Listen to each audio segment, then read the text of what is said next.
அந்த வலிமாவிற்கு ஏழைகள் குறிப்பாக அழைக்கப்பட வேண்டும்.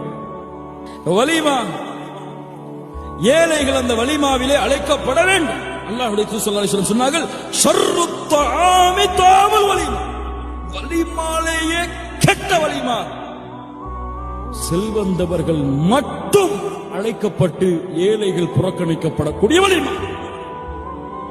ஒரு வலிமாவை 5 ஸ்டார் ஹோட்டல்ல வைப்பார். சைக்கிள்ல வர்ற ஏழைக்கு அந்த 5 ஸ்டார் ஹோட்டல் அனுமதி அளிப்பானா? அனுமதி அளிப்பானா? அனுமதி அளிப்பானா? எப்படி அந்த ஏழை கண்ணியப்படுத்தப்படுவான்? ஏழைக்கு என்ன சாப்பாடு? வலிமால மிஞ்சி போனதை பொட்டணம் கட்டி அனுப்பிவிடுங்கம்மா அவங்களுக்கு. ஏய், நீ என்ன உட்கார்ந்துருக்க? எல்லாம் பணக்காரங்க. மாஷா அல்லாஹ், இந்த சமூகம் பாரு. அல்லாஹ் ரப்பல் ஆலமீன் ஏழைகளுக்கு எங்கெல்லாம் கண்ணியத்தை கொடுக்க சொல்கிறான். உன் வலிமாவிலே ஏழைகளுடைய வீட்டின் கதவை தட்டி அழைத்து வா.